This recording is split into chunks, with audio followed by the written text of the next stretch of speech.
আপনাদের বন্ধু রনি। শ্রীরামপুরের স্বনামধন্য পুজো জগন্নাথ মন্দিরের ঠিক সামনে 19-এর পল্লীর পুজোর গল্প নিয়ে আজকে চলে এসেছি আমি। আপনারা জানেন প্রতি বছরই নতুনত্ব, নতুন চমক এবং সমাজকে দেওয়া বার্তা নিয়ে আসে 19-এর পল্লী।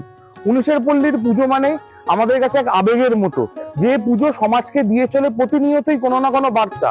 যে পুজোর মারফত ছোট থেকে বড়, 8 থেকে 80 প্রত্যেকটা মানুষ জানতে পারে নতুনত্বের গল্প। সেই পুজোর কথা নিয়ে, সেই পুজোর গল্প নিয়ে আমি চলে এসেছি তাদের সদস্যদের সাথে কথা বলার জন্য। আমি এখন পেয়ে গেছি মাহেশ 19-এর পল্লী সদস্যদের।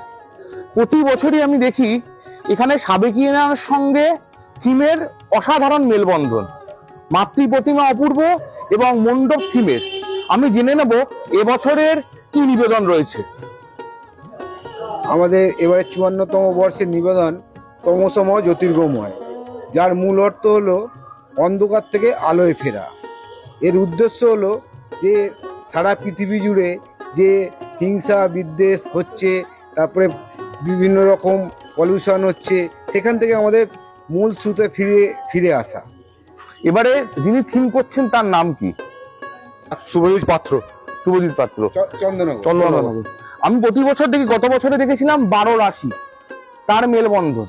এবারে দেখছি প্রকৃতির সঙ্গে সামঞ্জস্য রেখে মণ্ডপ। বারবার এই ধরনের সমাজকে বার্তা দেওয়া 19-এর পল্লী, এর পেছনের কারণটা কি রয়েছে? আমরা মেন কথা সব কিছুর মধ্যে থেকে আমরা যুক্ত থাকতে চাই। আমরা মানুষকে বার্তা দিতে চাই অন্ধকার থেকে আলোয় আসার। অন্ধকারে যে মানুষ চলে যাচ্ছে, মানুষকে খুন হত্যা সব কিছুই চলছে, আমরা বার্তা দিতে যাই সুন্দর শান্তি। সেই জন্যই আমরা সেই মেলবন্ধনকে ধরেই 19-এর পল্লী আমরা মানুষকে বার্তা দেওয়ার জন্য আসুন, দেখুন আমাদের সুন্দর মণ্ডপ। প্রতিমায় প্রতি বছরই দেখি